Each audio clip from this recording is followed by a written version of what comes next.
Seja bem-vinda ao Talk to Flora. Esse é um espaço de conversa viva, sensível e real, onde falamos sobre o feminino, os ciclos da vida, os desafios de existir e de florescer no mundo como ele é. Eu sou Carol de Sarma, artista facilitadora de processos de reconexão feminina, pós-graduanda em arte-terapia e criadora do Flora Healing. Vou conduzir esse podcast mensalmente ao lado da Tamis, consultora de imagem, facilitadora de processos de presença e minha parceira nessas conversas que atravessam o corpo, a mente e a história que cada mulher carrega. A cada episódio, vamos receber uma convidada para conversar sobre temas que fazem parte do nosso cotidiano, sem romantizar demais, mas também sem perder a poesia que sustenta os recomeços. E para abrir essa primeira temporada, em um mês que carrega tantos inícios, expectativas e reorganizações, escolhemos falar sobre começos e recomeços. O início do ano, o início de novos projetos, novas rotinas e também os perrengues, as dúvidas, os medos e os atravessamentos que vêm junto com tudo isso. Nossa convidada de hoje é a Maíra, formada em psicologia analítica, empresária e também, como eu, herdeira. Vamos começar a conversar sobre os desafios de recomeçar quando se carrega uma herança, não só material, mas simbólica, emocional e familiar, e sobre como construir individualidade, escolhas próprias e presença no mundo sem romper com a história que nos antecede. Que essa conversa seja um convite para você respirar, se reconhecer e talvez olhar para os seus próprios começos com mais gentileza. Bem-vinda, Maíra! Ei! Uhul! Que alegria estar aqui neste novo começo! Muito bem. Feliz ano novo para você também. Feliz ano novo, um 2026 incrível para todo mundo que assiste. Vamos começar com boa energia, ao menos. Então, a Tamis está por aí também. Olá, amores, feliz 2026, um ano lindo de começos. Vamos falar sobre isso para a gente começar da melhor energia possível. Assim é. A Tamis já começou soltando o néctar que a gente vai trazer aqui, né? Porque a gente tem esse ano todo pela frente de um ano de começos, né? Um ano que tem a numerologia do 1, que nos traz novamente para esse repensar e recomeçar. E quem nunca está recomeçando na vida, né? A gente está começando e recomeçando 1 milhão de vezes, né? E então a gente queria trazer um pouco mais sobre isso, porque todas nós aqui, inclusive você que está escutando, tem muitas coisas que começou, que talvez tenha continuado, tenha seguido por um tempo, talvez tenha mudado de ideia, talvez quis fazer várias coisas ao mesmo tempo e aquilo ali que você começou parece que perdeu sentido e de repente você se viu em outro lugar completamente diferente depois de um tempo. Então, também tem a ver com o ser feminino ser multipotencial, né? A gente às vezes acha que a gente tem que fazer a mesma coisa, ser linear o tempo todo e ter as mesmas capacidades o tempo todo, mas as diferentes fases da vida nos levam também a querer explorar essas diferentes facetas que a gente tem. Como que você sente isso na sua vida, Tamisa? Olha, eu sinto que eu falei agora da numerologia, mas me veio agora uma aula de astrologia que eu ouvi recentemente, que fala que a pessoa que tem ascendente em Escorpião é a pessoa que está sempre morrendo e renascendo, né.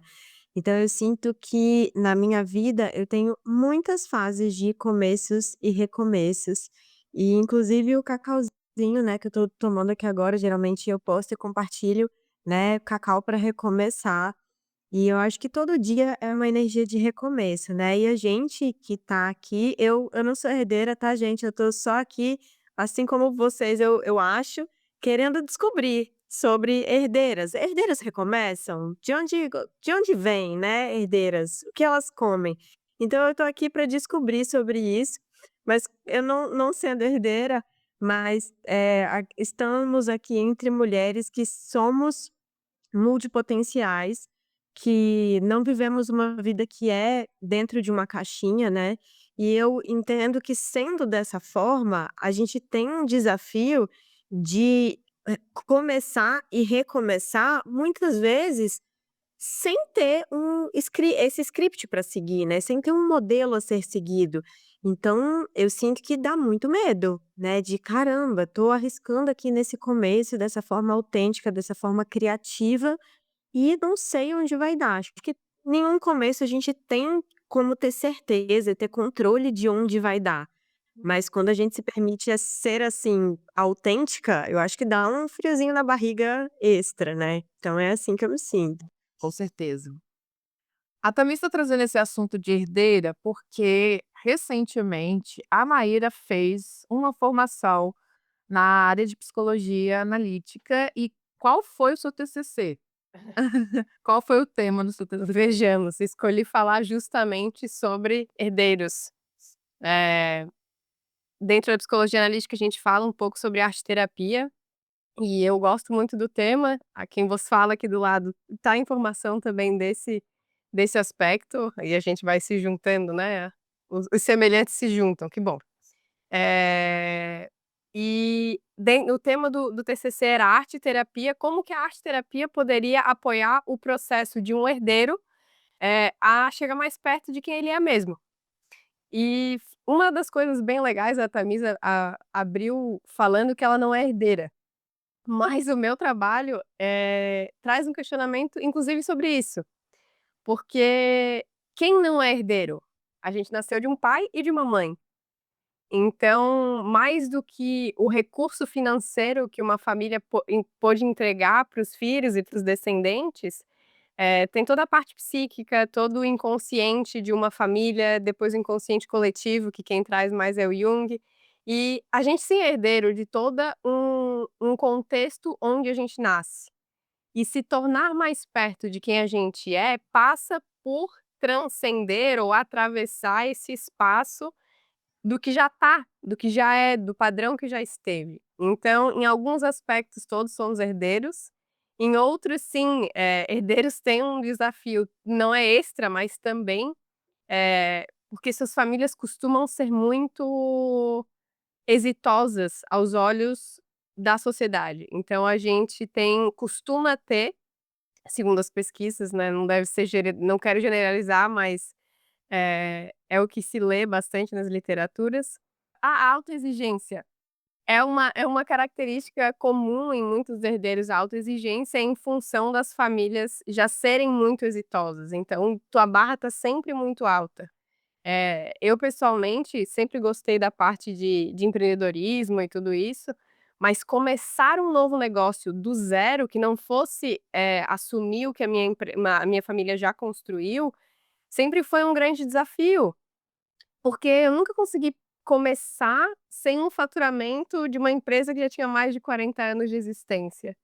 Então, é uma comparação injusta, só que ela tá dentro da gente, assim, é muito mais forte do que a racionalidade. Então acho que a gente tá aí pra questionar todas essas coisas e, no mínimo, abrir um espaço pra gente se tornar um pouco mais do que a gente é, sendo herdeiro financeiro ou não, nessa história. É bem algo que É bem louco isso, porque eu sinto que quando a Maíra veio como trazer esse tópico como parte de algo que ela queria falar, né, que tem a ver com esse processo, inclusive de um começo e de um fim, de um processo que foi importante para ela, de uma formação que ela queria há um tempo, né. Para ela também se trabalhar, se conhecer, eu sinto que quando a gente está estudando, a gente não está só capacitando algo técnico, a gente também está se conhecendo, a gente também está se vendo através daquilo. Eu tenho visto isso na arte-terapia de uma maneira muito intensa isso, né, de como que a gente se vê através dos processos, que a gente vai aprendendo. Então, para mim sempre foi um lugar incômodo falar sobre ser herdeiro. Nunca foi confortável e legal. "Ai, vamos falar sobre esse assunto". Quando ela veio me falar sobre isso, eu falei: "Olha, eu nunca falei isso com ninguém, quanto mais abertamente ao público e no podcast, mas vamos lá, né, vai que vai que seja realmente algo que eu preciso falar, porque recentemente tem me vindo muito uma vontade eh, de tirar os véus de coisas que me separam muitas vezes, de falar algo real, de falar algo, verdadeiro. Eu sinto que isso é um tema, inclusive aqui no Brasil, que a gente pisa em ovos para falar, porque parece que é sempre mal visto ser bem-sucedido. Inválido. É inválido você ser herdeiro, você é basicamente um inválido, você não serve para nada, a não ser que você herdou algo de alguém pronto e você não vai fazer nada com aquilo. E se houve muitas histórias de que a empresa X, que era muito bem-sucedida, foi herdada pela segunda geração e quebrou. Ou pela terceira e faliu. Porque a geração seguinte não era tão capaz quanto a primeira. Então, será que realmente foi isso a história? A gente realmente não vai saber exatamente caso a caso. Mas o que eu quero dizer é que nunca foi um papel simples e fácil na minha vida saber que a minha família tinha algo, era uma coisa meio misteriosa o que aconteceria. Depois que eu não sabia inclusive nunca quando que eu ia realmente herdar algo, porque eu fui criado de uma maneira para eu conquistar dos meus próprios esforços, de eu não achar que eu ia receber nada pronto. E ao mesmo tempo também tinha um outro lado de que você tem isso aqui pronto, por que que você vai trabalhar com outra coisa? Ou seja, é uma coisa super dual ao mesmo tempo, valorize aquilo que foi construído, mas ao mesmo tempo não acho que você vai ganhar disso. Então eu sempre fui ensinada de que eu não valia nada se eu não fizesse o esforço para conseguir meu próprio lugar, meu próprio resultado. Eh, a maneira como a minha mãe aprendeu do pai dela, sempre foi a conquista através da maneira difícil, vamos dizer assim. Não, nunca foi do lugar de tipo: "Vou te dar aquilo que eu não recebi", porque, eh Eh, também existe esse outro lado do ser herdeiro. Existe uma parte dos herdeiros que recebem, às vezes, só a herança monetária, mas não recebe realmente um legado da, da continuidade ou dessa parte emocional. Muitas pessoas que têm famílias muito bem-sucedidas vivem muitas vezes uma solidão muito grande, vivem uma infelicidade emocional dentro da família, brigas familiares, né, principalmente quando são famílias que trabalham juntas e existe um negócio familiar, acontece muito. Então, por trás dessa história de ser herdeiro, existem muitos traumas, muitas dores, muitas comparações, muitas exigências que não são abertas às outras pessoas que acham que simplesmente que vai cair o dinheiro na conta dela e nada mais vai ela não ganha nenhuma responsabilidade com isso. Mas isso também, isso que você está trazendo agora, faz muito parte, a conversa que a gente teve sobre isso que você está apontando agora, fez muito parte também desse novo caminho que o Flora está tomando, né, da gente poder ser mais sincera, mais honesta, mais transparente, não que antes a gente não fosse sincera, mas de trazer mais transparência sobre a realidade, porque muitas vezes as pessoas têm essa visão, como vocês falaram assim: "Ai, da pessoa que tem o dinheiro", como se essa pessoa tivesse com a vida resolvida, né, e não é bem assim. E a gente tá tendo esse trabalho no espaço de vulnerabilidade, com mulheres, conhecendo o dia a dia das mulheres, as dores, que justamente que a gente pode possibilitar nesse espaço de escuta, né, nesse espaço seguro. A gente vê que todo mundo, às vezes, uma pessoa vai ter uma facilidade mais para um lado e o outro, né, vai ter um lugar de falta, a gente sempre tem esse lugar de falta, né. E eu achei muito interessante que a Maíra falou, e realmente, assim, eu falei que eu não sou herdeira, mas já tô voltando atrás, porque isso que você falou faz muito sentido, né. Não tem como a gente não ser herdeira, a gente não simplesmente foi um ser que brotou aqui e pronto, tá aqui existindo. Então, até para pensar nesse tema do começar, quantas vezes a gente fala, né? Nossa, vou recomeçar do zero. Não existe isso, né? O recomeçar do zero. A gente sempre tem uma bagagem. Então, nesse caso, a bagagem, a herança que a gente tem pode ser, sim, essa herança financeira, ou pode ser herança até de trauma, né? E essa questão do esforço, eu vejo isso muito presente como crença limitante em muitas pessoas que eu atendo. E eu reconheço também isso como uma herança que eu tenho, porque a herança vindo do lado da minha mãe, né, uma herança de muitos recomeços, uma mulher muito guerreira, mas também com essa herança da família que teve que batalhar muito, que teve que ter muito esforço para conseguir ter algum êxito. Então, muitas vezes a gente carrega também essa herança de vem algo fácil e eu vou recusar, sem perceber, né, o senso do não merecimento, eu tenho falado muito sobre isso, dessa vozinha do não merecimento que a gente tem. Às vezes vem alguma coisa fácil e: "Ai não, não é pra mim", a gente se sabota pra não desfrutar daquilo, né.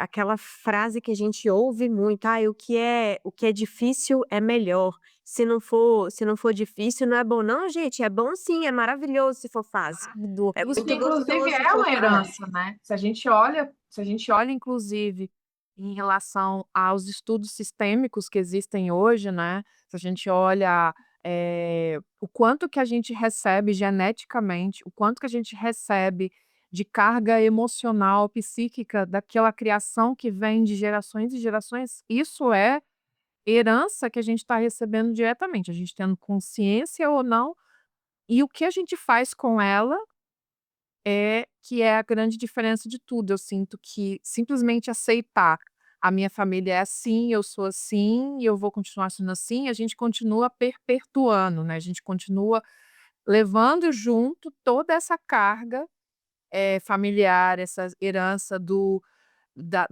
são de alguma maneira a gente faz, contratos meio que invisíveis, né, meio que esses contratos, eh emocionais, esses contratos das relações em que eu compactuo com você, mãe, que você recomeça, que você foi guerreira, que foi difícil e eu continuo perpetuando isso com a minha maneira de ser. Ou perpetuar também, eh, a dificuldade de ganhar dinheiro, né. Tem muitas famílias que passam gerações a gerações repetindo esse padrão de alguma maneira. Lógico, não estou aqui dizendo, que não existem outros contextos, mas existe algo em nós muito escondido e muito no nosso inconsciente em que a gente quer pertencer àqueles seres que a gente ama, a gente quer fazer parte como seres que somos sociáveis. Nós não somos seres que nascemos para viver sozinhos, os seres humanos precisam um dos outros. Então, se a gente não faz parte do meio social, a gente não se sente pertencente a ele, a gente se sente, mal, a gente adoece, eh a gente entra num espaço de muita dor.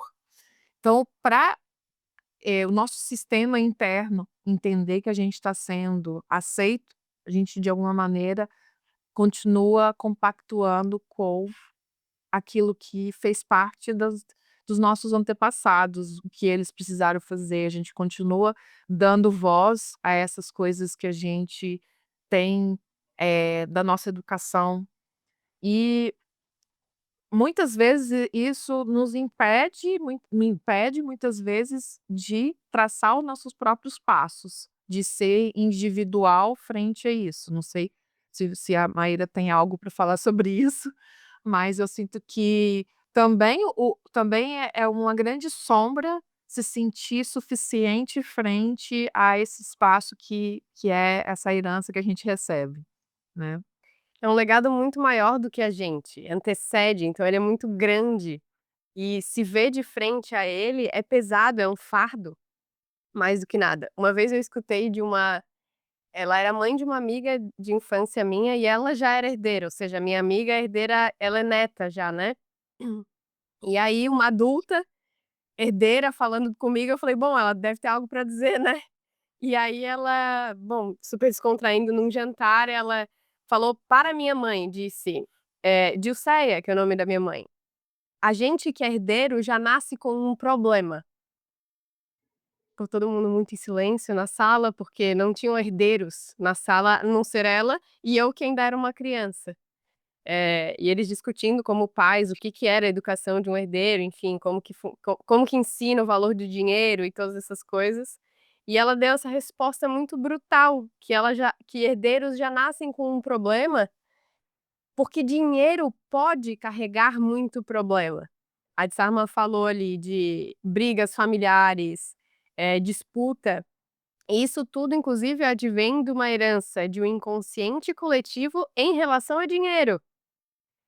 Então, tá tudo muito bem arquitetado Sim. para ser muito mais difícil realmente atravessar os nossos processos. Só que faz parte da vida, a gente ganhando dinheiro de família anterior ou não, vive o processo de ser mais autêntico. É árduo ou processual se descamar para chegar muito mais perto daquilo que a gente é.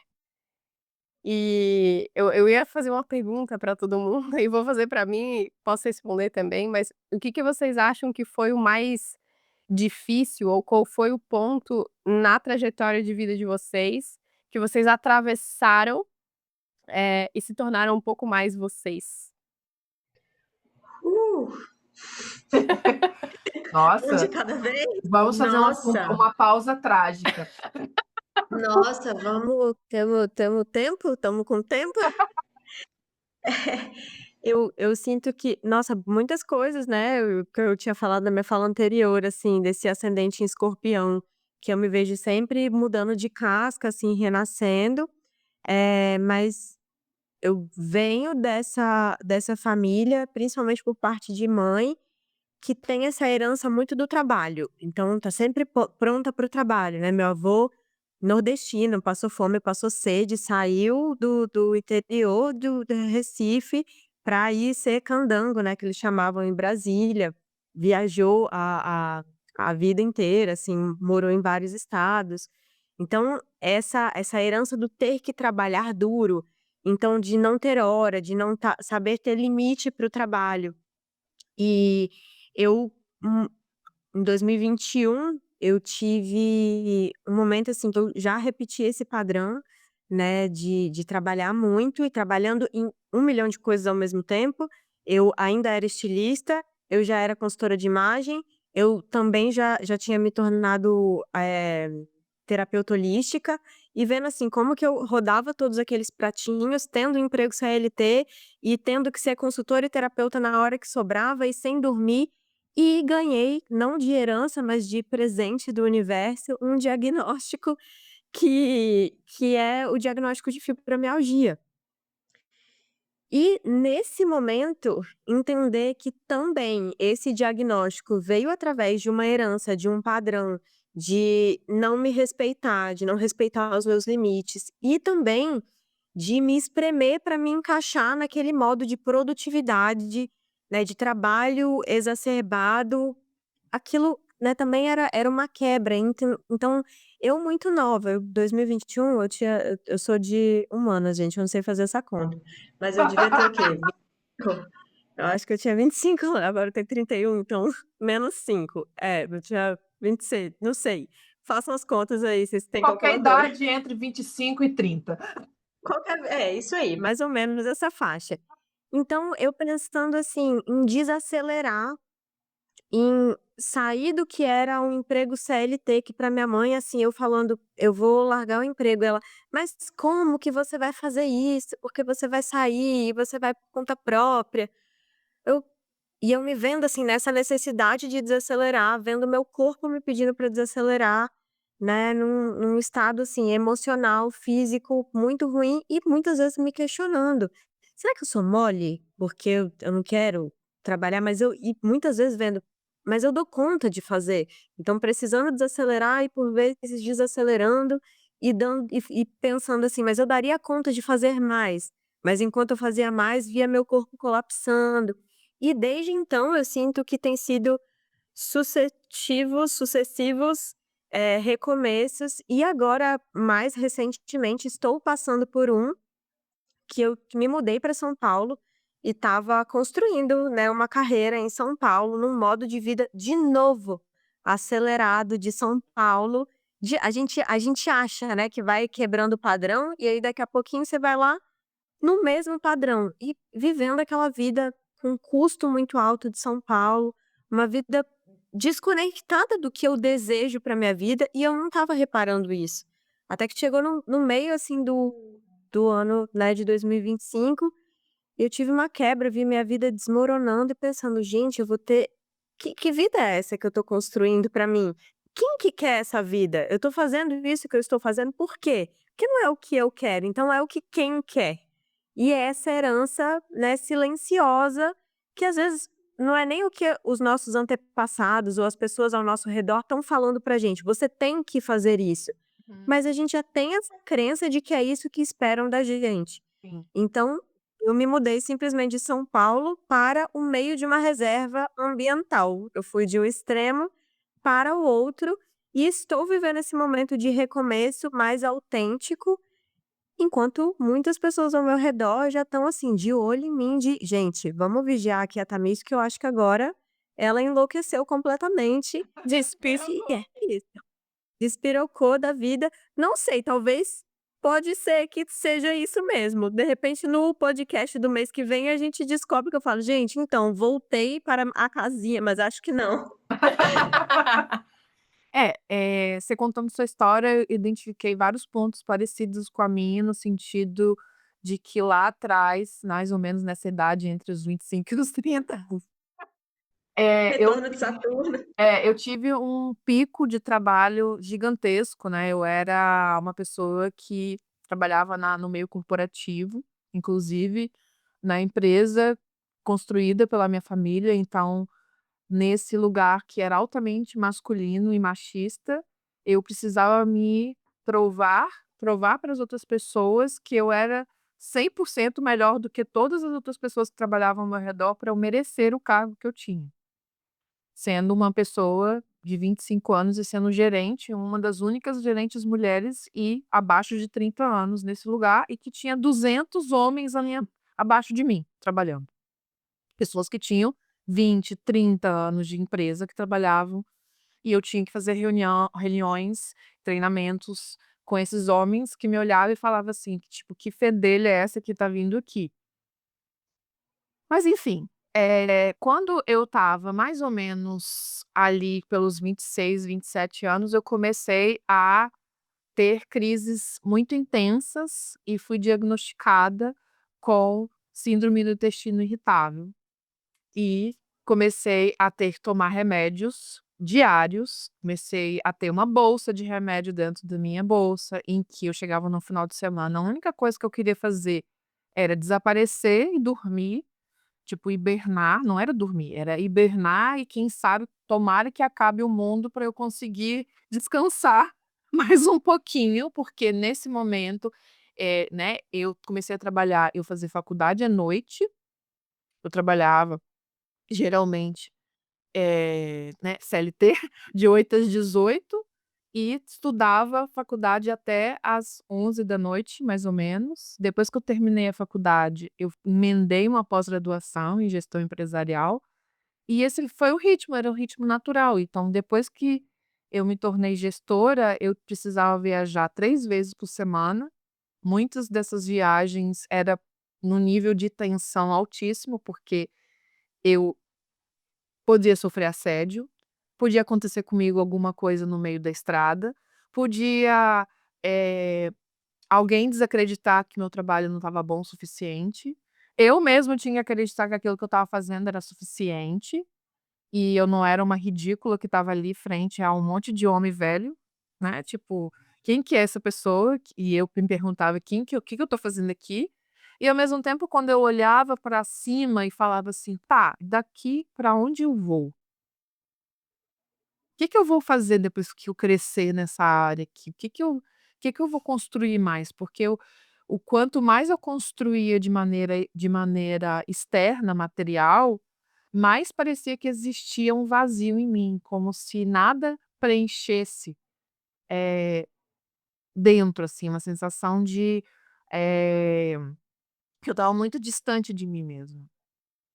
E quando eu olho isso, quando eu olho eh, o quanto que eu também aprendi sobre como que me fez mal de estar tão desconectada de mim mesma, eu vejo que, de alguma maneira, o sistema, em geral, do mundo do trabalho, de como a gente precisa ter todas as coisas acontecendo, elas estão meio que feitas de uma maneira para a gente se distanciar da gente mesmo, como que a gente não consegue realmente estar conectado com o que a gente sente, porque senão a gente não dá conta. E a gente precisa ligar ali um botãozinho automático de fazer as coisas uma atrás da outra, para que a gente não sinta aquilo, para que a gente não precise pensar que a gente está passando por um momento X, Y, Z aqui com o corpo, com a mente, com as emoções, com o que seja, e a gente vai se distanciando disso que a gente é, né. Então, quando eu decidi que aquilo não estava me fazendo bem, foi depois que eu fui fazer um processo, na época, de coaching empresarial, uma coisa que era super inovadora, mais de 15 anos atrás, ninguém conhecia isso no Brasil ainda. E eu ia em São Paulo para fazer sessões mensais, e na segunda sessão o coach olhou para minha cara e falou assim: "Sabe que não vejo nenhum brilho nos seus olhos quando você fala do seu trabalho? Como que existe uma sensação de peso, inclusive, por você estar aí, de você ter a obrigação de sustentar uma posição porque você é herdeira disso". E aí meu mundo desmoronou, assim. Eu fiquei 1 hora chorando na pausa dramática para este momento. Eu fiquei mais 1 hora chorando na frente dele e tipo: "O que que eu vou fazer da vida então?", né. E ele falou: "Por favor, olha a profissional que você é, tipo, olha o seu teste aqui, você é uma pessoa com muitos potenciais, você poderia trabalhar em qualquer empresa, por que que você acha que você só poderia ser boa aí onde você tá?". E aí eu fui olhar para isso, fui olhar para outro lugar que eu não conseguia enxergar. Depois dessa fase, quando eu tomei a decisão que eu não queria estar mais, e o medo de contar para minha família, de que eu não queria seguir ali, de que eu não queria continuar o legado do meu avô.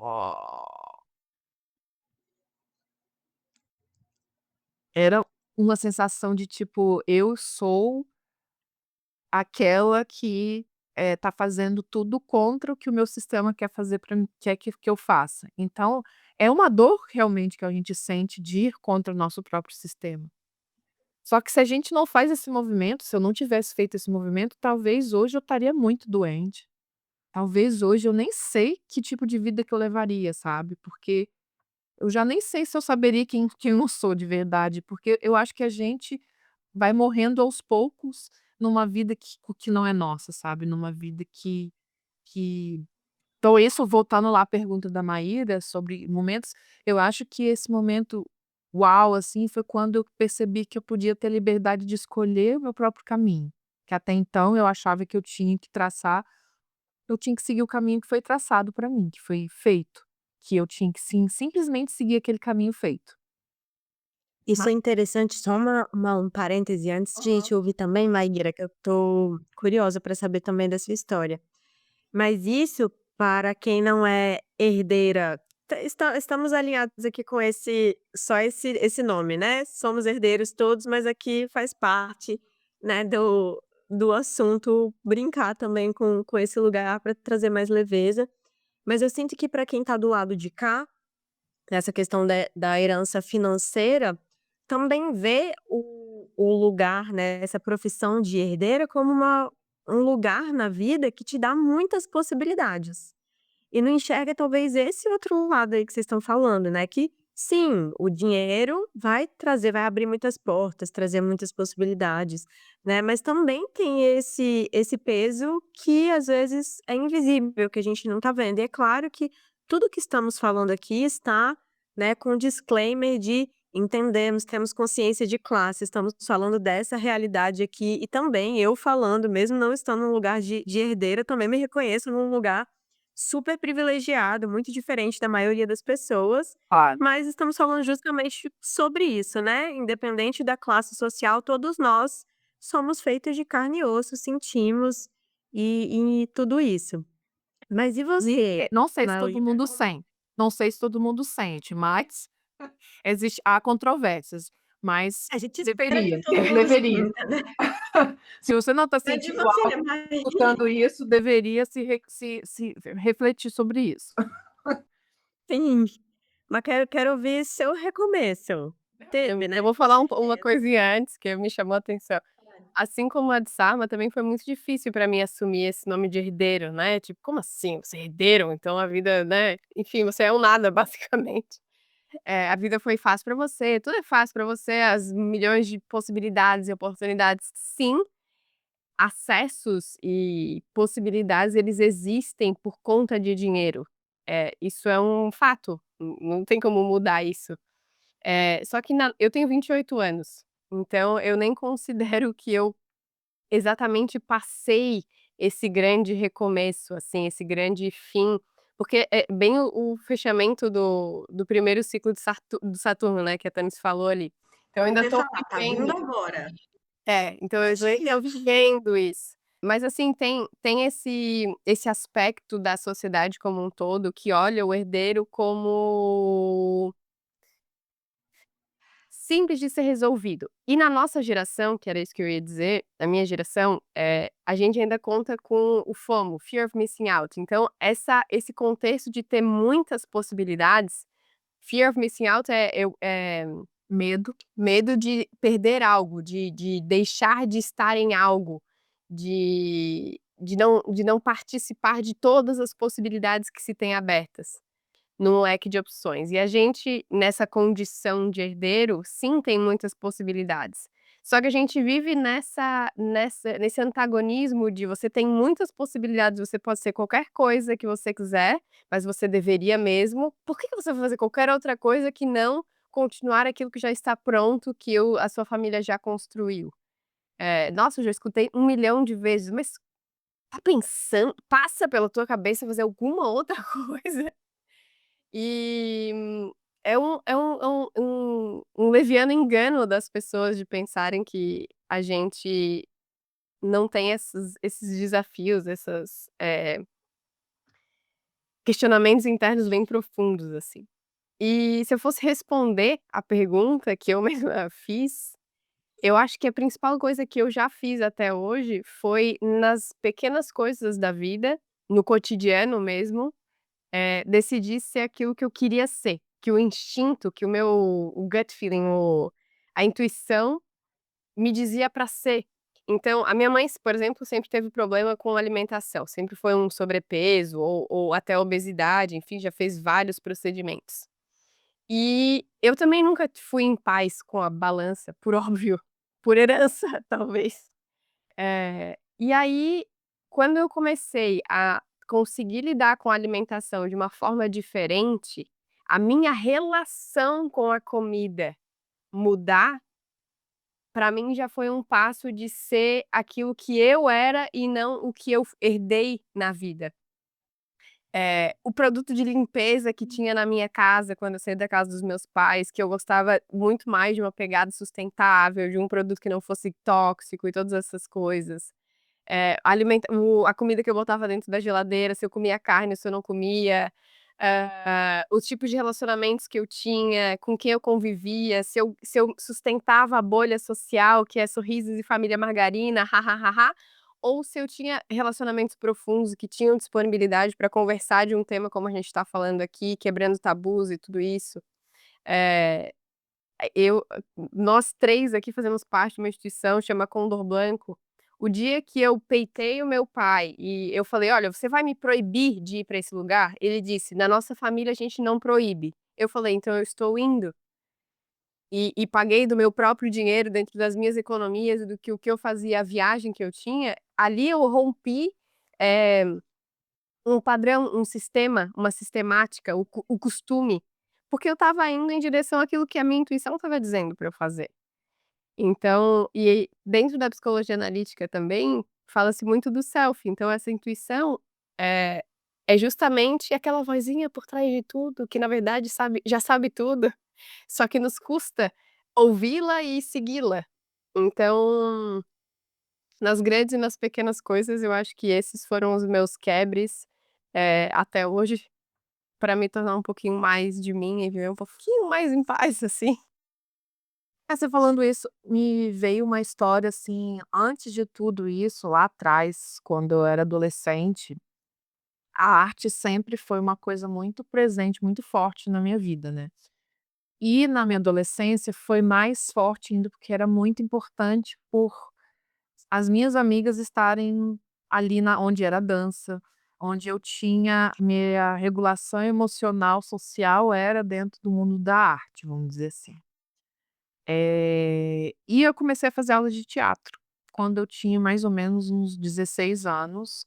Eu era extremamente tímida, eu tinha uma dificuldade muito grande de falar em público, inclusive para as apresentações dentro da escola, era um vexame, era péssimo. As pessoas riam da minha cara, então era um nível, tipo, forte de dificuldade mesmo de me expressar. Eu chegava na frente das pessoas e aquilo internamente era muito forte para mim. Era muito mais fácil ir lá e dançar do que falar. Então eu fui fazer aula de teatro, porque começou a ter aula ali dentro do lugar onde eu fazia dança e eu gostei do movimento e comecei a fazer, e realmente foi algo que me conectou muito. Eu tive uma apresentação do teatro e quando eu terminei a peça de teatro, meus pais tinham ido assistir, meu pai virou para mim no mesmo momento e falou assim: "Nossa, minha filha, eu achei que você tem muito talento para atuação, para o teatro. Eu acho que você deveria fazer, estudar teatro".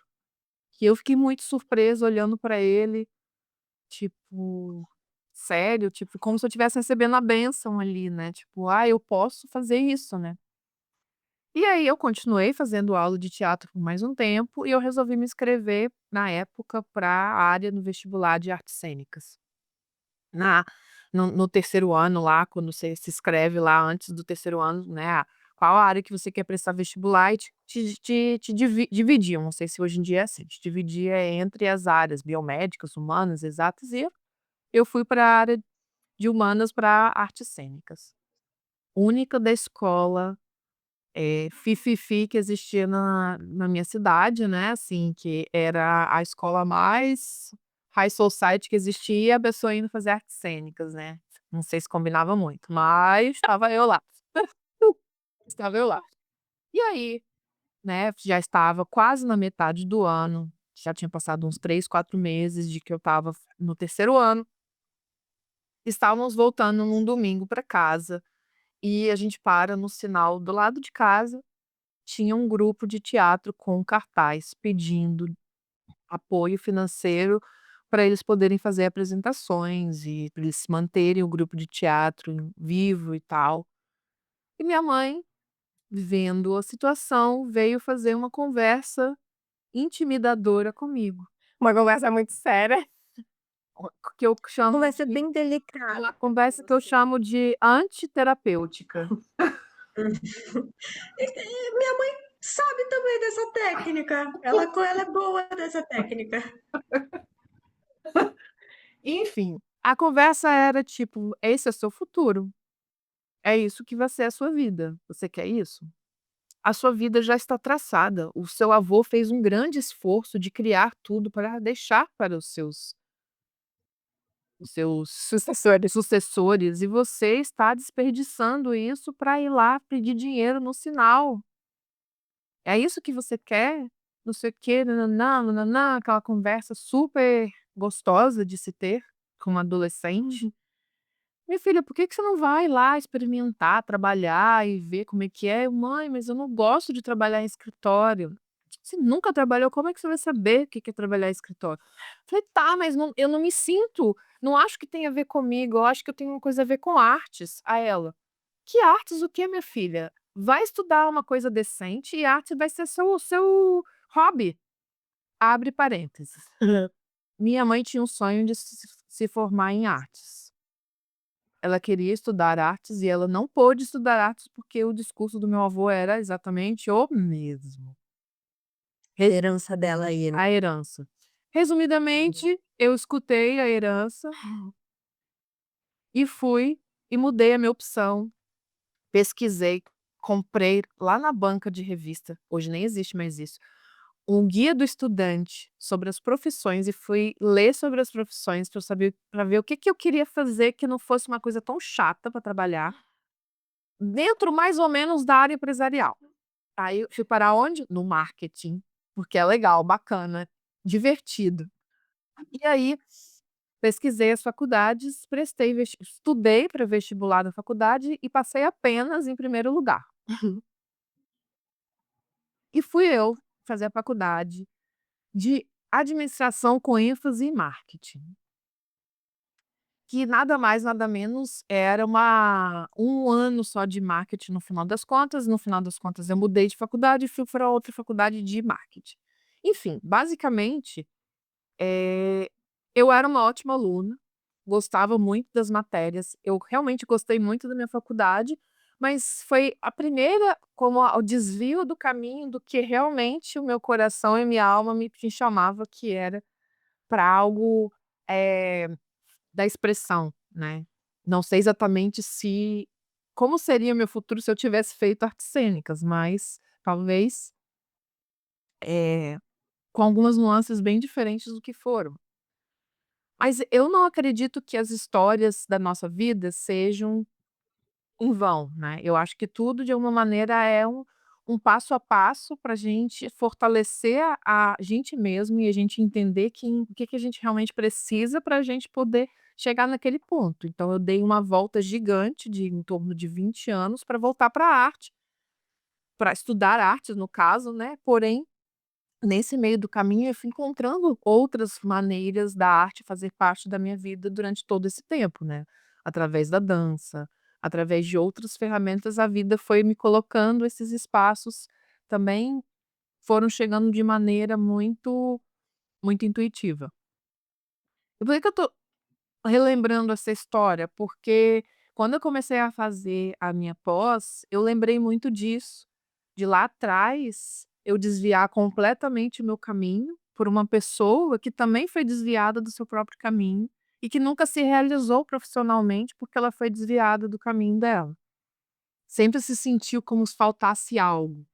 E no final das contas, existe um potencial artístico gigantesco na minha mãe que ela foi levando para outras áreas, ela foi desenvolvendo em outras áreas e que eu aprendi também desde esse outro aspecto com ela, mas que não era permitido.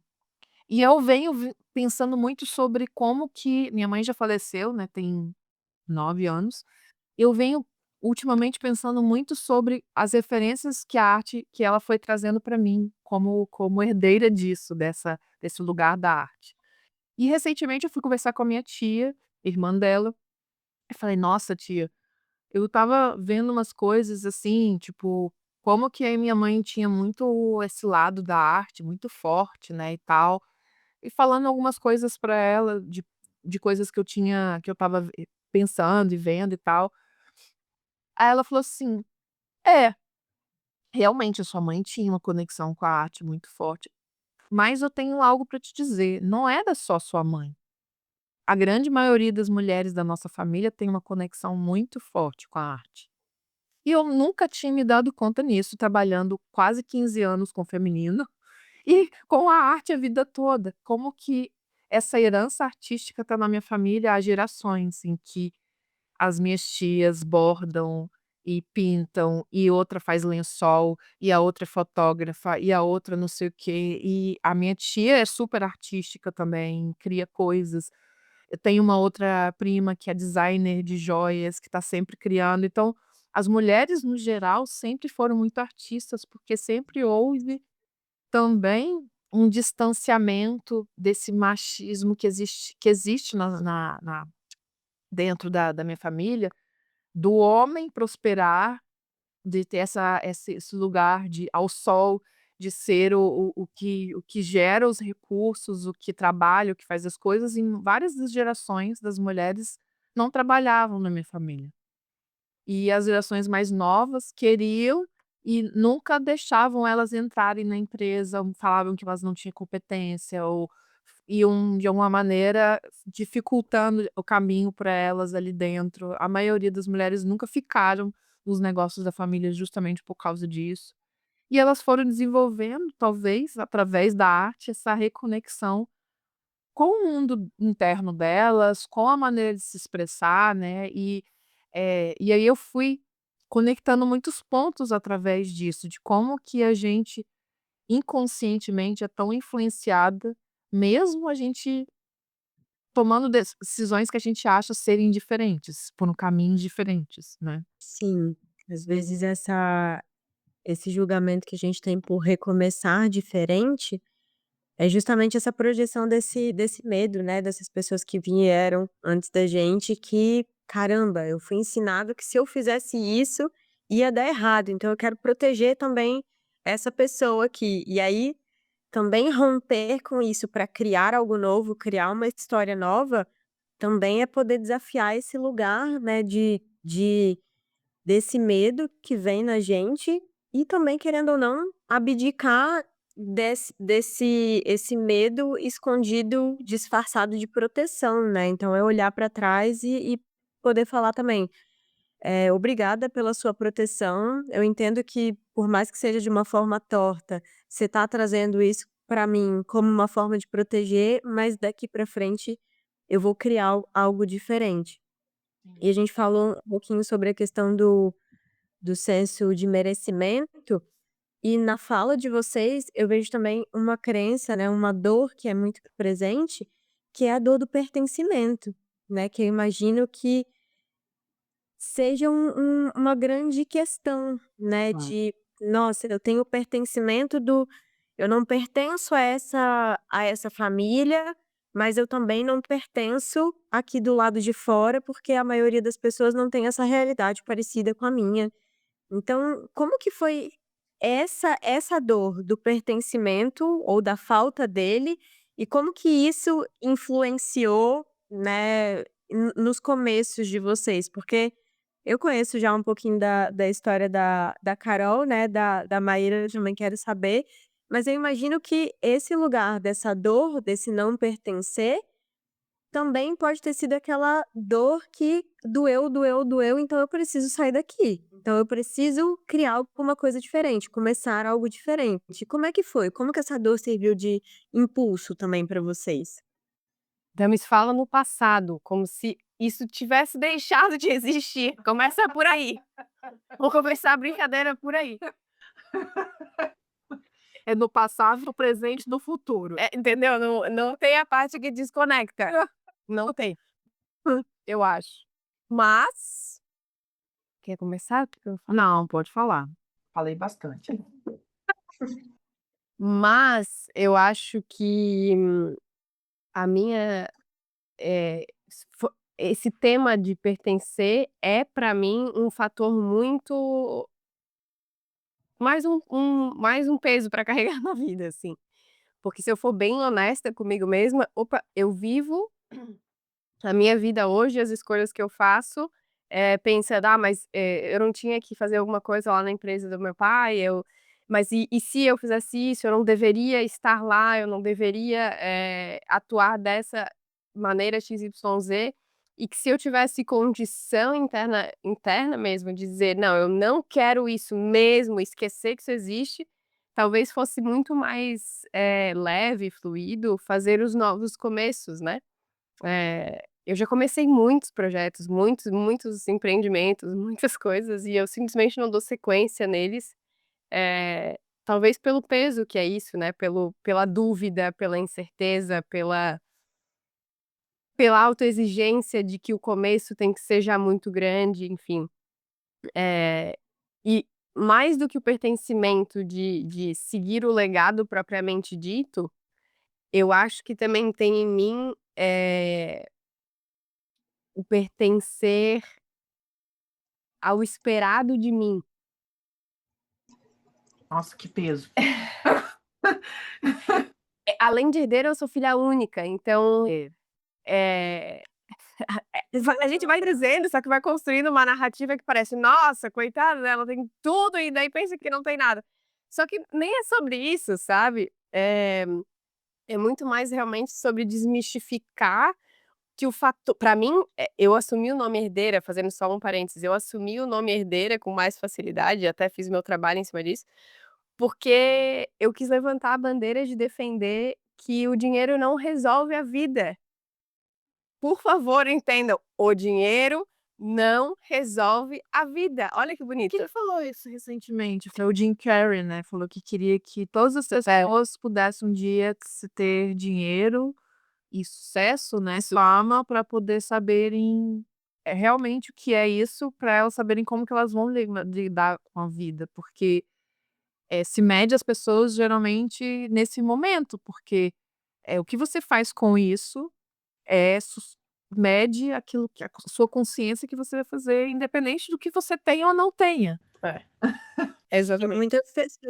muitas pessoas também que seguem essa herança dessas crenças, desse automático, desse molde de vida, dedicam muitas vezes a maior parte da vida para construir aquilo que: "Ai, é isso, eu preciso construir o dinheiro, a carreira, a fama, a família", aquele script de vida, e aí quando conquistam, quebram. Porque fala: "Gente, tá, eu fiz dinheiro, eu tenho uma casa, eu tenho tal condição, mas e aí, quem vai me dar os aplausos por isso?"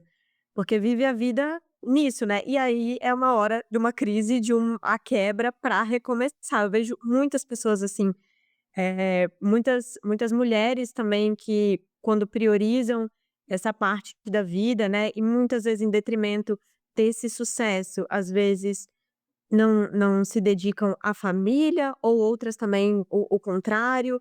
Quantas mulheres também se prendem talvez nessa coisa do o dinheiro que resolve a vida, então preciso buscar isso no relacionamento, e aí também tem esse momento de quebra de: "Caramba, agora eu tenho que começar do zero". Esse é o paralelo que eu faço muito com os herdeiros, assim. Eu pessoalmente conheço herdeiros que são muito frustrados e eles nem sabem que eles são frustrados, o que é o mais maluquice pra mim. Uhum. E seguem no automático máximo que pode existir em pertencimento às suas famílias e aos seus padrões, assim. É muito louco pensar porque, assim, na minha família, não existe esse termo, ninguém fala sobre ser herdeiros, tipo, eles inclusive falam de uma maneira que ninguém sabe o que se vai ser herdado ou não, tipo, botando um terror como se não for cuidado, não vai ter herança para ninguém, então, tipo assim, tem que cuidar. E se começa a preparar hoje, né, talvez a mentalidade tenha mudado, hoje as pessoas que vão herdar no futuro com outra mentalidade, se começa a fazer treinamentos e trabalhos com esses futuros herdeiros, que herdarão no futuro, não se sabe quando e nem o quê, mas que herdarão no futuro um trabalho de desenvolvimento desse inclusive que faz parte desse pertencimento, né, tipo, como que eu vou, amar algo ou querer me envolver com algo que eu nem conheço, que nem sei o que que é, né. E as novas gerações, inclusive da minha família, cada vez menos querem trabalhar ali no negócio da família, porque eles querem ter seu próprio, sua própria jornada, seu próprio caminho, Isso suas faz próprias toda escolhas, vida, né, gente? suas próprias escolhas, e não tem a ver com a questão do dinheiro, tem a ver com escolhas também sobre o que que eu quero desenvolver, né. Então assim, eu realmente me tornei herdeira só depois que a minha mãe faleceu, porque até então eu não tinha esse posto, em herdeira financeira que eu quero dizer. Eu não recebia nada além do que o meu trabalho, os meus esforços, vamos dizer assim. Então tudo mudou radicalmente depois do falecimento da minha mãe e tudo veio com uma carga muito pesada, porque o falecimento dela foi de uma maneira muito, diferente e inesperada. Porém, antes dela falecer, ela se preocupava muito como que ia acontecer, como que eu ia lidar com isso, o que que eu ia fazer. Ela tinha medo de eu pegar e sair gastando todo o dinheiro de uma vez só, como se fosse possível. Fazer isso, não sei se não sei, na minha cabeça não é possível. Eh, Porque minha vida não é que minha vida mudou de um dia para a noite e eu passei a tomar banho com champanhe. Não é assim que a vida acontece, sabe? Vamos avisar a galera que não é assim que a vida Poxa, acontece. não é? Ah, então Poxa não quero vida. mais. Não Eu quero mais. achei que era. Acho que só tem problema. Não vou querer mais essa brincadeira. Não quero. Ai, vou querer ser outra coisa mesmo. Mas, assim, trazendo a contextualização disso, para mim, eh, foi muito, intenso me colocar nesse lugar, principalmente, frente a todas as responsabilidades que eu recebi junto com isso, todos os as coisas que eu tive que, eh, crescer e ser adulta com todos os assuntos que eu nem entendi direito, de era são muitas coisas que eu sinto que parece que a gente nunca é preparado para aquilo o suficiente, E o medo de perder o dinheiro. e o medo de você fazer uma grande M e estragar tudo que foi construído antes de você e de realmente você botar o pé pelas mãos das coisas todas. E o outro lado também no sentido de, eh, cara, se eu não tivesse trabalhado tanta terapia e o autoconhecimento antes de tudo isso acontecer, talvez teria sido muito diferente, mas eu vejo, assim, que quando eu me tornei realmente uma pessoa que tinha as possibilidades de ter liberdade de escolher o que quisesse da vida, junto com o autoconhecimento e a consciência, isso foi muito potente, porque hoje eu tenho essa consciência de que eu posso apoiar muitas pessoas. De que o dinheiro ele traz a liberdade para a gente ter uma vida que a gente quer, sim, mas se a gente tem a consciência do uso disso, a gente pode, fazer muito bem para muitas pessoas, para os lugares do mundo, para as coisas ao redor. Eu acho que, todo mundo que tem dinheiro deveria ter consciência junto, para poder fazer uso bom do dinheiro, porque o dinheiro ele é uma energia. Assim como a energia vital que a gente tem para fazer as coisas, assim como a saúde, o dinheiro também é essa energia e ele é um fluxo que ele deve correr de uma maneira correta.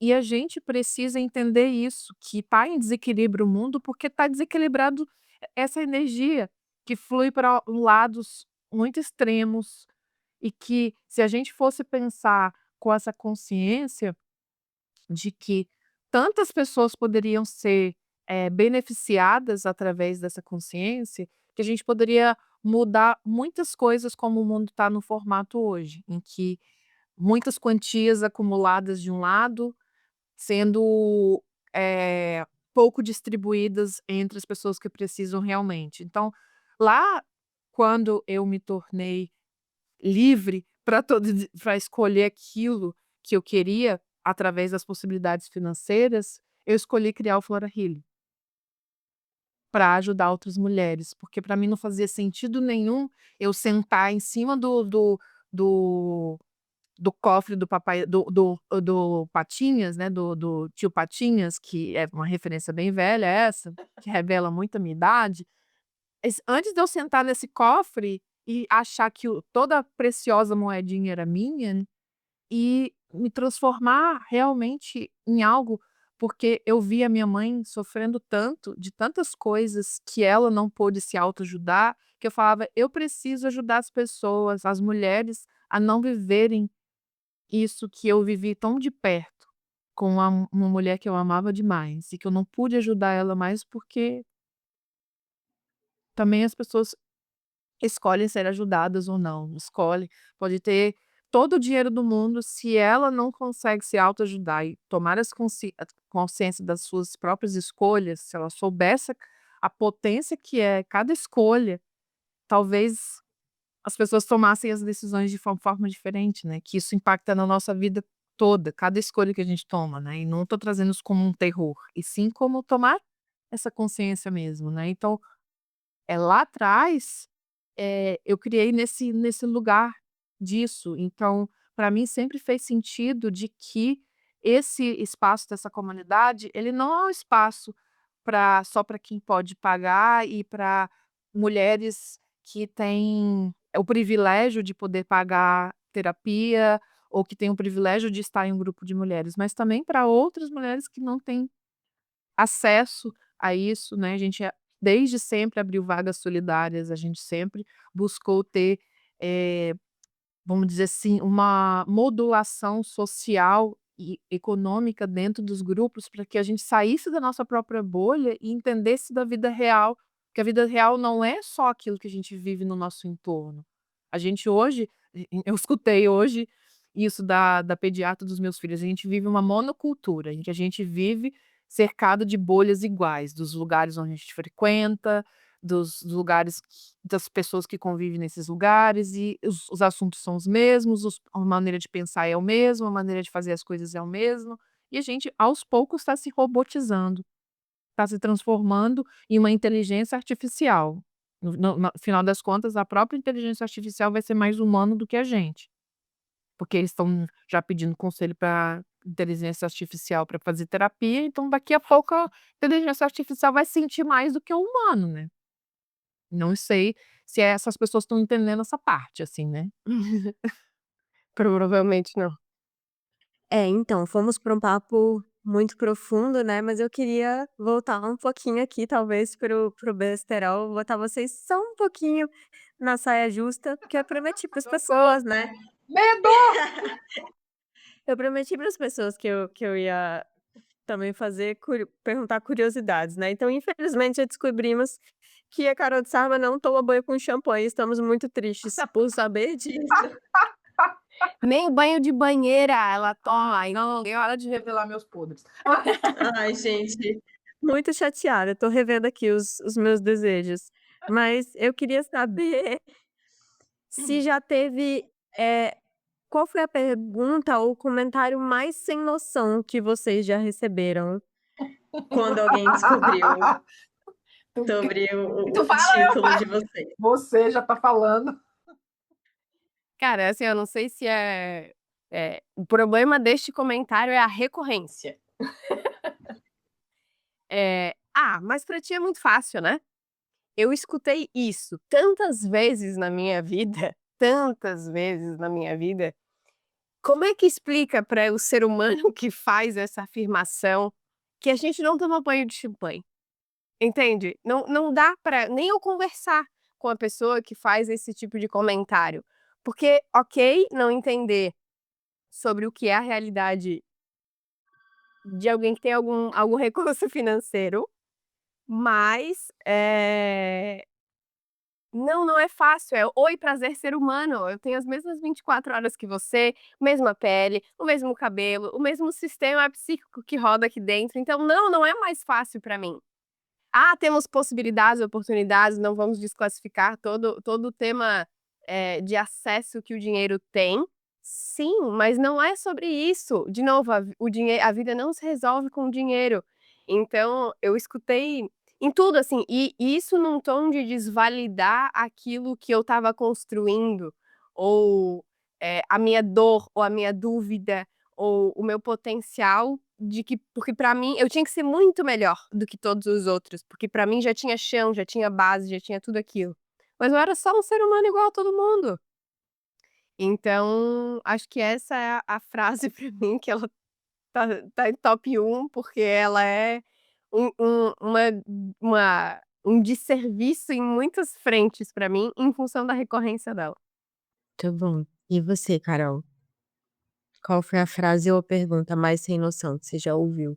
Olha, sendo bem honesta, eu acho que as pessoas têm um pouco de vergonha de falar desse assunto comigo. Então eu acho que eu nunca escutei nada, assim, muito sem noção, porque, eh, eu talvez nem dei muito espaço para isso. Mas eu acho que uma das coisas que eu sinto no comportamento das pessoas, eh, quando elas descobrem, elas te tratarem de uma maneira diferente. Isso é uma coisa que me gera muita raiva. Isso acontecia comigo muito constantemente lá na cidade onde eu nasci. Vamos revelar qual é? Acontecia muito constantemente em vários lugares das pessoas me tratarem normal ou até de maneira quase antipática, porque o normal do capixaba é antipático, né, se você entra numa loja, se você é bem tratado, você agradece, por favor. Então acontecia muito das pessoas me tratarem mais ou menos, e na hora de eu pagar a conta, as pessoas só faltavam colocar um tapete vermelho e abrir, sabe, aquela caixa que solta, eh, brilhinhos dourados na sua cabeça, assim, era um negócio surreal, assim, as pessoas mudavam o comportamento comigo de ver o meu sobrenome. De tipo, uma vez eu estava passando muito mal, e fui na emergência e a pessoa começa a me entrevistar, de tipo: "Você é filho de quem?". "Ah, você é do pessoal lá que tem aquela empresa? Você não sei o quê", tipo, a médica tá vendo que eu tô mal e tá querendo saber Precisa de um soro na qual é o meu veia. nível de conexão com a família que é conhecida ali, aquele sobrenome que é conhecido e tal. E eu olhando pra cara dela, tipo, morrendo, falando: filha, eu posso ser parente que for, mas eu tô passando mal igual como qualquer pessoa que passa mal", entende? Então esse tipo de coisa não foi em um lugar só que aconteceu isso, no lugar médico, tá, de eu ser atendida, das pessoas ficarem me perguntando de quem que eu era filho, de quem que eu sou neta, tipo, um comportamento parecendo que como se você fosse um ser humano diferente de outras pessoas. Isso me gerava E isso da isso hora me do ge cadastro eu presenciei com você, né, já aham. conto. Aham, sim, a Thamis foi minha consultora de imagem, né. Então tinha momentos que eu queria que a pessoa soubesse qual era meu sobrenome só para ela ficar envergonhada de ter tratado mal a gente. E outros momentos eu não revelava, falava só meu outro sobrenome desconhecido. E aí, passava e que eu comecei a fazer isso, eu comecei a tirar meu nome meu sobrenome conhecido do cartão de crédito, porque eu não fazia questão nenhuma que as pessoas me tratassem daquele jeito que eu achava tão superficial, como falso, sabe. Você vai tratar bem as pessoas, trata as pessoas todas as pessoas bem, trata qualquer pessoa bem. Você vai tratar a pessoa que passa na rua bem, você vai tratar a pessoa que entra na sua loja bem, qualquer uma, não é porque ela tem um sobrenome, é porque ela tem isso, tem aquilo, ela anda no carro X, isso é um grande mal das pessoas da classe média alta, e para não dizer de outras, de acharem que elas são superiores às outras pessoas, que elas podem entrar nos lugares e que elas vão ser bajuladas e recebidos como reis e rainhas. E isso gera essa sensação de que a gente vive num estado de senzala e casa grande ainda nesse país que a gente vive. A gente leva essa herança maravilhosa ainda nesse país. É, infelizmente. E isso da parte do cadastro, né, de fazer a compra, ser maltratada, ser tipo maltratada não, o tratamento padrão gente, desculpa, assim, eu amo Vitória, estou aqui inclusive revelei o nome da cidade, mas assim, é uma coisa que agora estando nessa vida mais nômade foi muito engraçado, né, que eu fui visitar a Carol, fui fazer unha no salão perto da casa dela, e as pessoas começaram a me oferecer café. Eu tinha atrasado meia hora para chegar, as pessoas me oferecendo café e tudo, me tratando tão bem. Eu: "Gente, por que as pessoas estão me tratando bem aqui?". É só porque é um lugar que as pessoas tratam as pessoas com educação. E quando a gente chega em Vitória, eu agora também fiquei muito tempo longe, quando eu cheguei eu nossa, ninguém me ofereceu ajuda para carregar a mala, eu chegando na entrando no Uber, ninguém me ofereceu ajuda, ninguém me deu um bom dia, nossa, enfim, cheguei em casa, tipo essa sensação. E no atendimento realmente é isso, assim, amo Vitória, mas a gente precisa melhorar. E na hora de passar o cartão, de fazer o cadastro, ter esse esse tratamento diferente. E, inclusive, esse processo seu da consultoria fez parte de um recomeço meu, né, que foi num processo que eu estava recomeçando, Au. joguei pro universo, e isso é muito legal também, né, da gente ter essa conexão com a magia também, com de jogar, de confiar na vida, de confiar na possibilidade de ter novos começos, e foi uma coisa que eu joguei para o universo, numa transição, num momento de recomeço meu na consultoria de imagem, de uma forma muito mais conectada. Eu falei: "Poxa, mas precisava aparecer a cliente perfeita para mim", e apareceu Carol de Sarma para fazer a consultoria, e foi muito engraçado isso, porque eu via você falando, né, no processo como começa na parte do autoconhecimento e tal, falando dessa carga sua e tudo mais, dessa sua história, e eu não sabia que era, né, que você era herdeira, não sabia, eu bem desligada da vida. E até que chegou, a gente já estava na metade da consultoria já. Eu falei: "Gente, mas que o quê? Que ela é rica de onde? Deixa eu futucar aqui pra eu descobrir". E eu vi esses dias um meme que eu achei muito engraçado e que eu quero mais uma pergunta, última pergunta para fechar esse tema de herdeiras, Lá vem ela. de uma carteirada que vocês tenham dado, que eu via era um áudio viral, assim, na rede social. Vai pensando aí. Eh, que era uma pessoa de uma empresa sendo muito maltratada por um funcionário, e ela, assim, eu não consigo reproduzir o áudio aqui, porque tantas palavras censuradas que ela respondeu o cliente, falando tipo assim: "Você acha que eu sou uma funcionária que você tá me botando medo? Mas eu sou filha do dono, eu sou neta do dono", e saiu descascando ele. Então eu queria saber de vocês, qual foi esse privilégio, num lugar, né, descontraído, gente, sem pesar o clima, né, para quem tá ouvindo também, privilégio a gente já falou que tem um monte, já estamos conscientes. Mas esse lugar, assim, de: "Ah, é? Então desfrutar desse lugar de privilégio conscientemente para devolver, assim, de uma carteirada", tipo, você sabe com quem você tá falando? Ou de: "Ah, eu também vou me dar esse luxo de fazer isso aqui só porque eu sou quem eu sou". Tem alguma passagem, assim, mais engraçada, mais bem-humorada? Ou sei lá, mais inusitada que vocês passaram em relação a isso? Eu ia dizer que não, pelo que assim, a minha herança vem do meu pai, né, não é do avô. Então, o meu sobrenome não determina tanto, assim, como é o caso da Tsarma, né. Mas conhece o nome, as pessoas conhecem o nome da empresa, enfim, tem nesse sentido, assim. E aí só que eu me lembrei de uma engraçada até, foi curioso.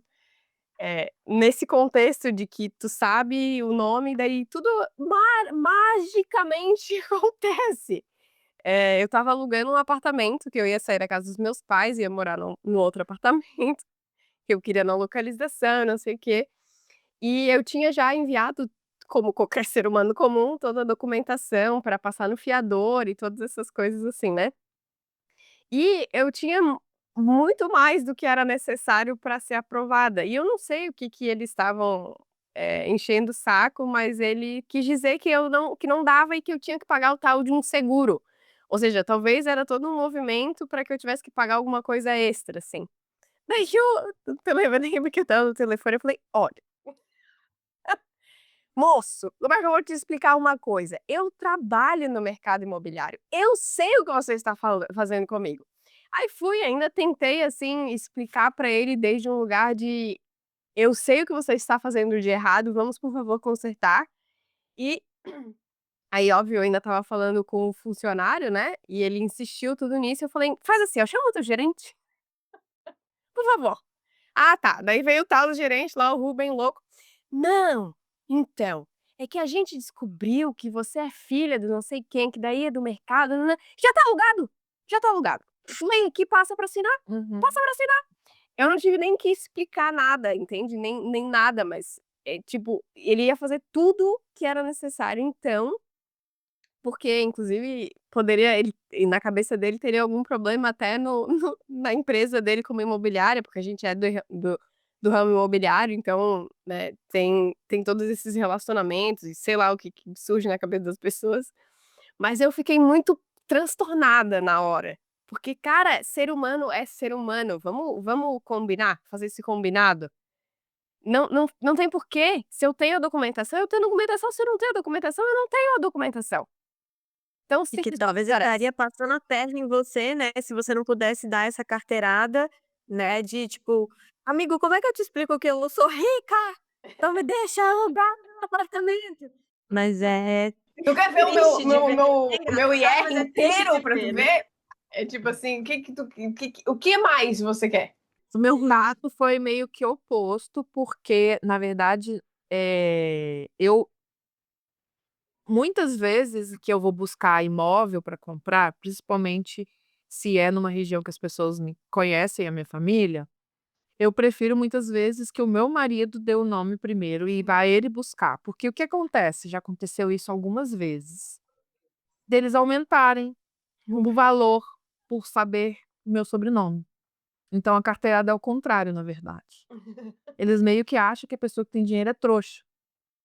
Na verdade ela tem dinheiro porque, de alguma maneira ela soube economizar, ou ela soube o méritos ou o que seja, mas não é porque ela é tola que ela vai gastar dinheiro a mais naquilo ali. Então a gente pesquisa, a gente busca no mercado, a gente olha e a gente ó, vê o anúncio, e o anúncio está no valor e a pessoa vem falar para você um valor bem acima daquilo que está no anúncio. Então você começa a ficar indignado com as questões de tipo, por que que estão me tratando dessa maneira? Simplesmente. Olha aí, tá vendo?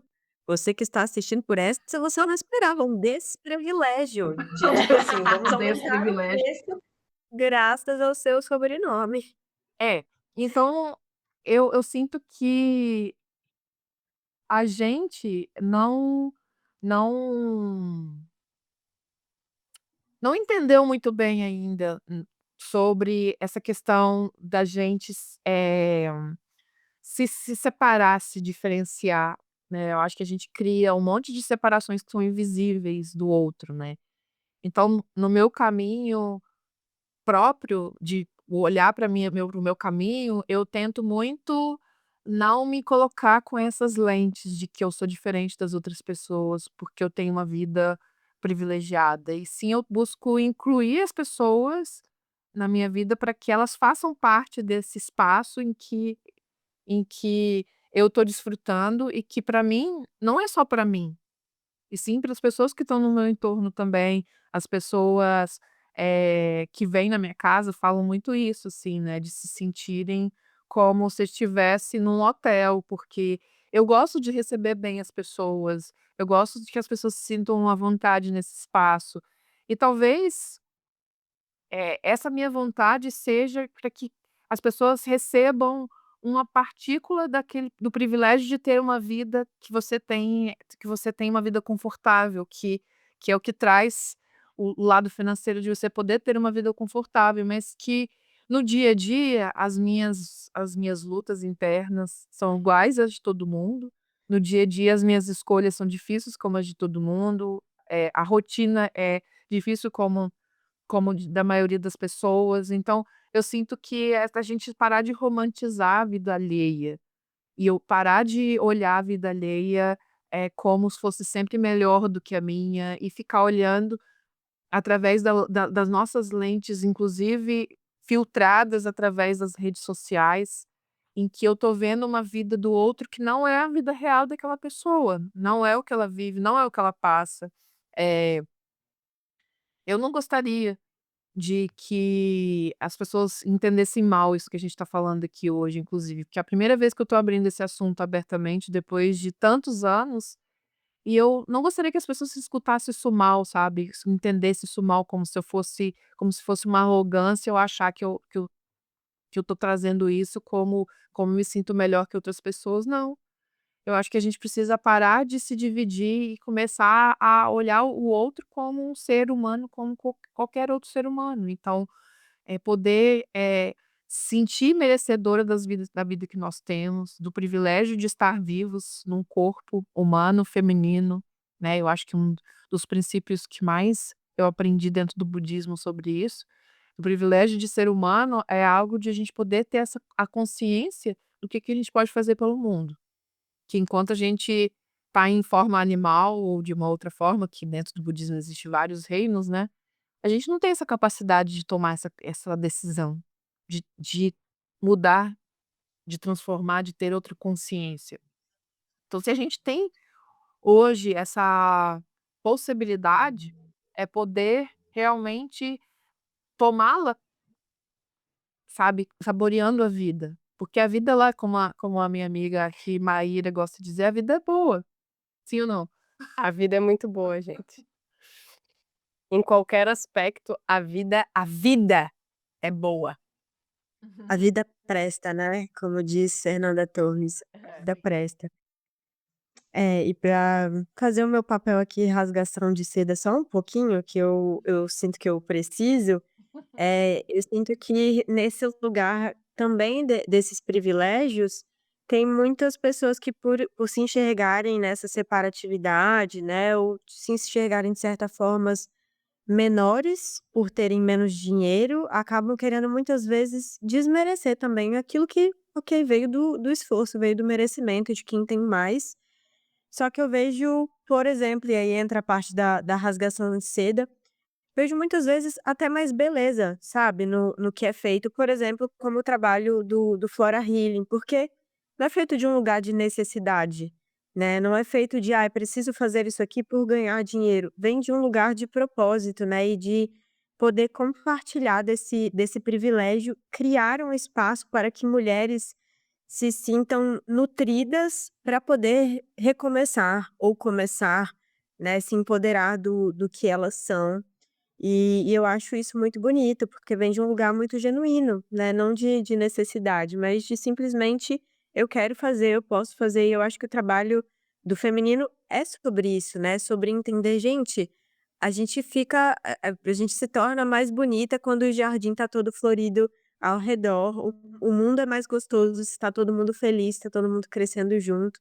E isso é muito bonito. E eu sou muito grata de ter me sinto muito privilegiada por ter, a oportunidade, né, de estar aqui conversando com vocês, de ter esse espaço também sem tabu para falar dessas coisas, porque muitas vezes, né, não imagino qual é a dificuldade, de se expor, assim, dessa forma, não só para mim que estou aqui conversando com vocês, mas para quem também está ouvindo a gente. E o trabalho do feminino é esse também, né, de criar esse espaço de vulnerabilidade. Uhum. Mas para a gente falar também desse ponto que estamos entrando num novo ano, eu queria fazer uma última pergunta e também responder talvez, de o que ficou de herança de 2025 e que vocês carregam para recomeçar em 2026 de uma forma melhor, né, nesse ano, com essa energia de começo. Eu vou puxar o gancho do que a gente estava falando há pouquinho, eh, que é esse tema de que a gente gostaria de que escutassem sobre herdeiros sem dano, né, sem achar que isso é ruim e tal. Eu acho que em 2025 um ganho pessoal, foi de saber que tá tudo bem escutarem com maus ouvidos. Por muito eu acho que eu vivi a vida, de algum modo, pisando em ovos, por conta do privilégio. Eu tinha que ser muito melhor do que todo mundo, porque já tinha coisas prontas pra mim, eu tinha que falar melhor com as pessoas, eu tinha que ser mais educada, eu tinha que ser mais gentil, eu tinha que sorrir mais, a minha vida tinha que estar melhor afinal, porque a minha vida já tinha que ser boa. Eh E ter assumido assumido, eu brinco, né, o nome de herdeiro e falar disso com muito mais recorrência, eh, me trouxe essa experiência de que sim, vão seguir ouvindo com maus ouvidos, mas isso não me diz respeito. Eh, Como a pessoa escuta tá distante do meu alcance. Eu posso ser o mais gentil possível, eu posso ser o mais claro possível, e talvez esteja no meu legado pessoal, ser autêntico. E autêntico, talvez, na minha perspectiva, é um dos maiores presentes que a gente pode deixar como ser humano. Ser autêntico custa muito, porque justamente o que a gente estava falando mais cedo de pertencimento, tem que se abrir mão do pertencimento para ser autêntico. Porque você vai passar a não fazer parte de muitos lugares que você fazia parte, de onde você nasceu, seu contexto, e vai para um lugar do desconhecido, do vazio, e isso exige coragem. A Brené Brown estava assistindo, ela estava falando que coragem é justamente ir em direção a um lugar que você não sabe qual é o resultado que vai surgir. Então isso tem muito medo, acontece muito medo, e a gente vai ter que ter coragem para andar. Então eu acho que esse foi um dos maiores, ganhos do 2025, que vai me fazer gerar os recomeços, vai me dar potência já sinto porque já foi surgindo, né, me dá potência para escolher, para cada decisão ser tomada para ir em direção a mim mesmo e então fazer os começos dos projetos, das coisas de vida com muito mais chão e firmeza interna, assim. Acho que é isso. Maravilhosa. Responde você primeiro para fazer o fechamento. Tá. Olha, pra mim, eu acho que uma herança de 2025 é que eu dou conta, né, então muito ligada também a essa questão da autenticidade,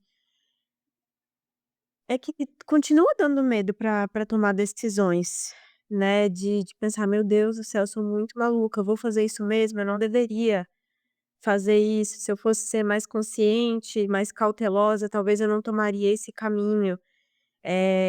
Só que eu aprendi em 2025 que eu não tenho que prestar contas, né, pra ninguém dessas decisões, porque no fim das contas, se der certo, é que sou eu que vou dar conta, e se der errado, sou eu que vou dar conta, e eu dou conta.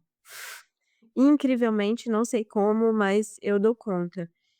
E também eu posso pedir ajuda quando eu não estiver dando conta. E esse ano, assim, eu me abri muito, eu me vulnerabilizei muito, eu tive que pedir ajuda mesmo e num certo lugar, assim, eu tenho a tendência de muitas vezes, claro, até falando aqui, né, tem um jeito muitas vezes mais teatral, assim, de falar as coisas, então quando eu vou contar uma história de alguma coisa que deu errado, também dou uma exagerada e tudo mais, mas quando são para assuntos sérios, eu sinto que eu tô no momento ali de falar: "Ó, como é e aí, como é que tá?".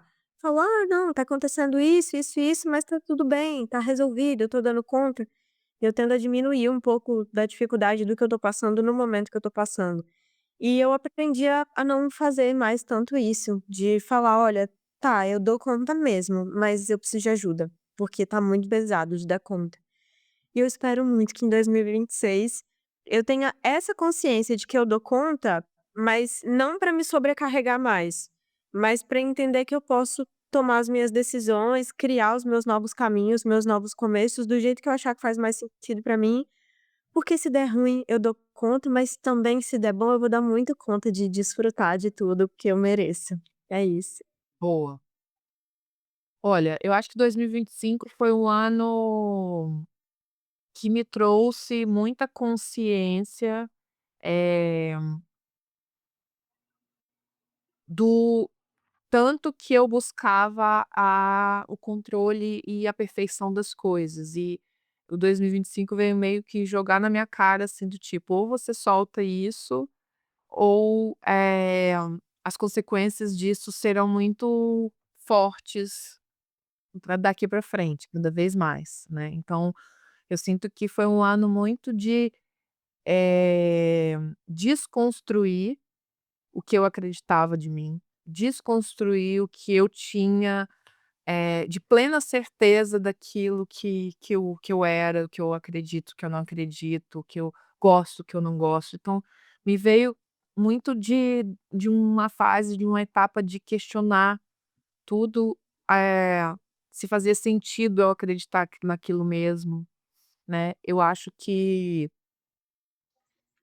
foi um trabalho muito forte da minha mente em soltar esse controle das coisas acontecerem do jeito que eu quero, como uma tendência que eu tenho de ir para esse perfeccionismo e para essa autoexigência, então, de poder soltar isso. Então, eu briguei muitas vezes com a minha mente, com o não conseguir soltar isso, com, eh, com não querer sustentar mais esse lugar também.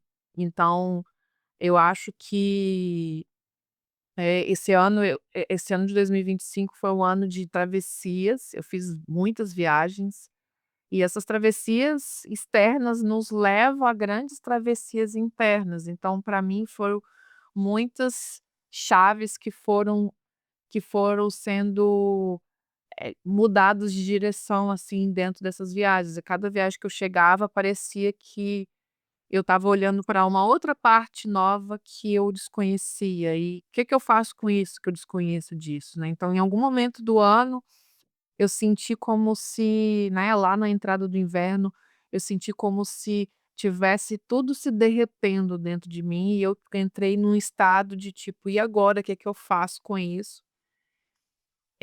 Eu passei um mês meio desorientada, assim, emocionalmente, mentalmente, até eu me alinhar com esse lugar de que eu não preciso ter controle sobre tudo, de que eu não preciso, o tempo todo ter uma perfeição e saber das coisas. Então, eu comecei a soltar pesos de coisas que eu carregava, de uma imagem, isso que a Maíra estava falando é muito forte, de você ter que ser melhor e ser melhor e ser melhor, e isso tá dentro de mim o tempo todo, ser melhor, ser melhor, ser melhor, ser melhor.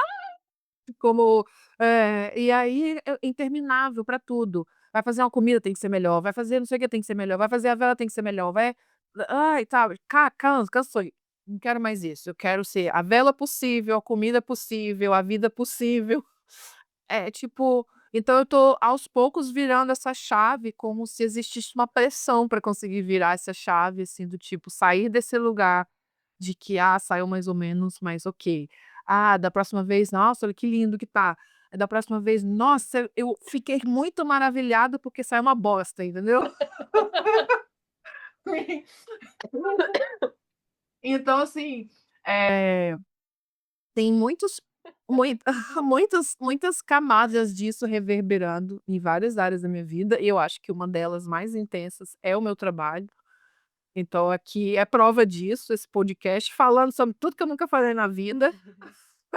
E quero fechar, esse episódio de hoje, desse começo de novo ciclo, de novo ano, que mesmo que, pareça que a sua vida, de alguma maneira, tá um caos ou você não sabe por onde começar, o começo para mim é voltar para si mesmo. Então esse ano de 2025 me ensinou a voltar para mim mesma, para conseguir compreender para onde que eu ia de verdade, que quando eu estava perdida, o lugar que eu voltava era para mim mesma. Então, 2026 segue, todo mundo dada a mão, volta para si mesmo. No momento você tá perdido, confuso, não sabe para onde ir, a direção é para dentro. A vida fica Arrou! boa assim, gente. Só melhora. Isso aí. Amores, muito obrigada por chegar até aqui com a gente e espero que vocês tenham tido muitas reflexões, insights. Coloque os comentários aí, compartilha com a gente, manda para suas amigas, para as inimigas também, para todas aquelas mulheres que vocês sentem que deveriam, poderiam, gostariam, mereceriam estar escutando essa conversa aqui cheia de nuances e muitas coisas aí profundas. E a gente se vê no próximo mês. Tchauzinho. Beijo, Tchau. até.